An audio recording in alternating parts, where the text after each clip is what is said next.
The Financial Survival Network, helping you survive and thrive in the new economy. Go to KerryLutz.com and sign up for 30 free micro trainings on financial survival. 1490 WGCH, this is Kerry Lutz. You're listening to the Financial Survival Network. On with me now is James Turk, founder of GoldMoney.com. Who knows, the way things are going now, he may one day become the official currency of the world. James, how you doing? Good, Kerry. How are you? All right, all right. So it looks like the Chinese curse is upon us, and we are living in interesting times, huh? Yes, we are indeed. And, we're on another day when gold is getting whacked. But, gold's still up 16% year to date. So it looks like it's going to be another good year for gold, even with this down day today. Yeah, and how long really can they keep hitting it for? Is it going to last? I mean, that's, it looks like there's inherent strength, and the buyers just step aside, let them do their thing, and then they hop back in, and it pops up pretty quickly after that. And yeah, could be That's exactly right. And there are basically two markets. There's a paper market for gold, and then there's a physical market for gold. And this volatility in the price swings is normally driven by the paper market. And that's when, as you say, the physical buyers start stepping in and picking up the bargains. And, I think that's what's going on right here. Yeah, I mean, do you know anybody? I mean, you know more people than I do. How many of the people holding gold money are just liquidating their positions in a panic because they think that the gold is a bubble and it's all over, and I got to go run to the safety of fiat currencies? Yeah, the bubble out there, as you and I have discussed before, is not gold. It's fiat currency and government debt. And, the interesting thing, Kerry, is that we've seen smackdowns like this for a decade now. And it's been my view to, just accumulate gold, view gold to be a form of savings. And, every month on a dollar cost average program, just go ahead and buy some gold, put it away. And, when this bull market in gold and bear market in paper assets is finally finished in a few years' time, you're going to be very happy with all of the gold that you've saved, which you'll then be able to use either to make investments or purchase a consumer good, or, as you would normally use, any savings account.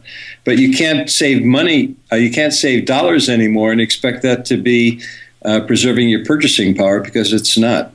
Yeah, and there's this new meme that I think is kind of perpetrated by the elites. They call it a risk-on and a risk-off trade. Now, to me, keeping that money in your mattress, keeping those fiat dollars in your mattress, is about the most risky trade you could ever imagine. If you look at your returns on just cash for the past decade, forget about whether it was in a savings account or whatever, you had large negative returns. On a dollar-weighted average, on a CPI average, it's even worse, and on a shadow stats average. So what is it? Who came up with this risk-on, risk-off trade? It really irritates me.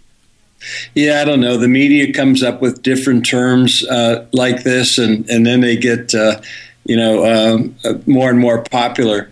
But, again, you can't really look at this thing from an emotional basis. You have to look at it logic. And gold, in that sense, is just like any other asset.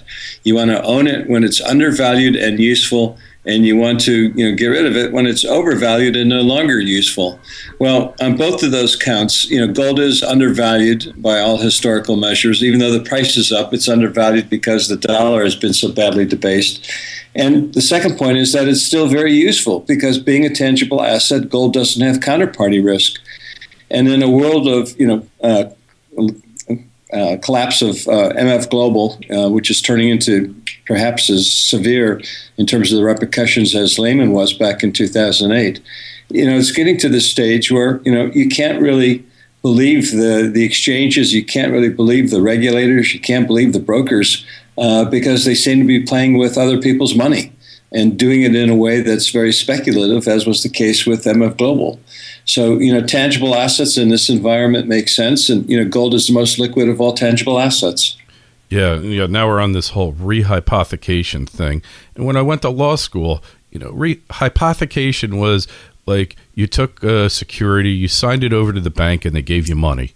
And there's nothing exotic about it, but when you keep use it in a fractional reserve kind of way, and you're borrowing all this money that is off the books that nobody knows you owe, and then all of a sudden you have an MF global event and it blows up, all of a sudden hypothecation sounds evil, but it's really what they're doing and the whole fractional reserve system that's got the evil in it.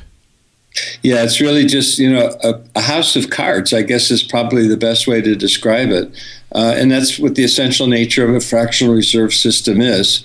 It's, a Ponzi scheme in the sense that as long as people keep paying into the system and don't question it, it will, probably stay up, even though it's pretty shaky. A house of cards being as shaky as it can be, but eventually the house of cards will always fall apart, and that's what's happened here with MF Global, and is having an impact on both sides of the Atlantic, actually. Yeah, well, it's what I call the 3-card Monte economy. It's a shell game because you put your assets with a bank or a financial concern, and you believe that they're your assets, but then they're playing this game, and if you miss the card, if you can't find the black queen and you're just with a red 2 or a black 2, but you can't find the queen, you're out of luck, man. They just walk away with your money. And what the MF Global, it's more, I think, a symbolic or a symptom of the problem of loss of confidence, rapidly eroding confidence level. Because I think back to my father is like, he fought in World War II. He hated the government, but he believed that the government maybe was a force for good or not necessarily a force for evil. Fast forward 50, 60 years later, we all are scared to death of governments. They're out of control.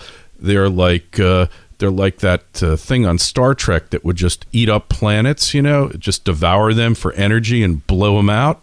And that's what it feels like government's like today. Yeah, well, your father and my father lived in different times. And it was an entirely different world, a couple of generations ago than what we're dealing with today in many respects, societal as well as financial.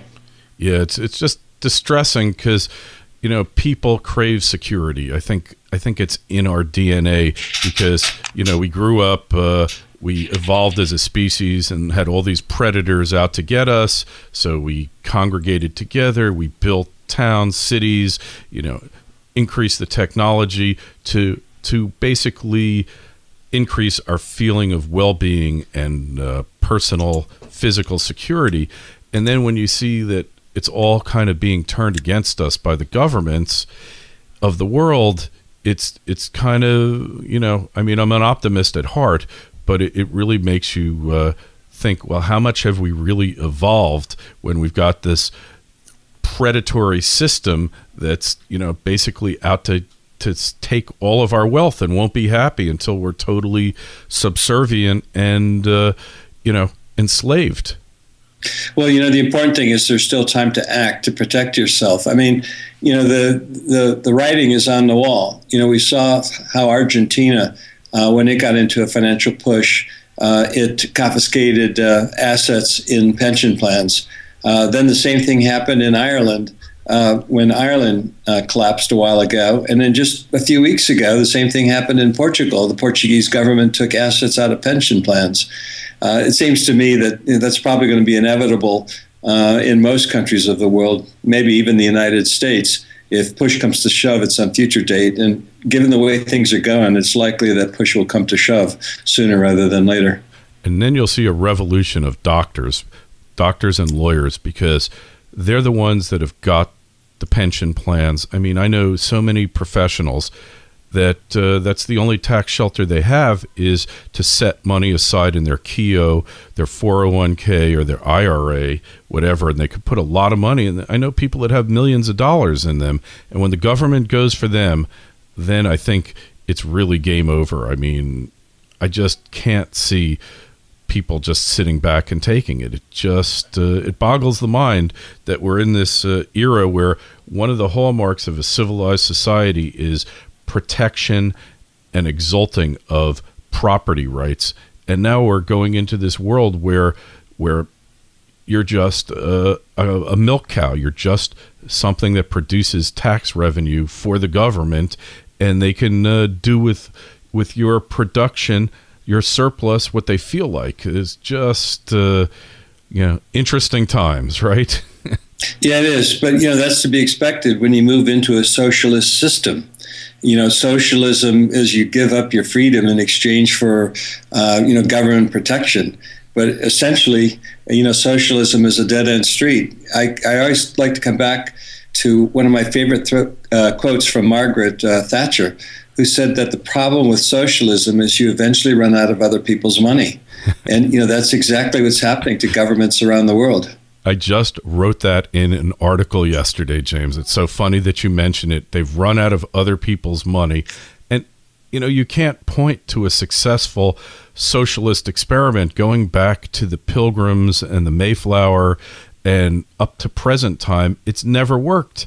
So, if the definition of insanity is doing the same thing over and over again, then our leaders need to be let out in straitjackets and given major tranquilizers because they are psychotic. Yeah, it's not just the leaders, it's the people themselves. I mean, after all, we elect those leaders and put them into office. And yet, look at the path that we're on. So it's not just the leaders, the people also have to shoulder the blame too. Oh, of course. There was a consent of the governed, and, everybody thought, hey, a little bit of socialism, that's okay. Just like a little bit of alcohol is okay. But when it becomes an addiction and it gets pushed beyond the realm, I think the support for the system really is eroding by anybody who is a producer still or was a producer and hopes to become one again. And that's the thing. Like, they might be dependent now. They might be collecting welfare, unemployment benefits, or food stamps, but there's a lot of people that are really disgusted by that dependency, but they have to do it.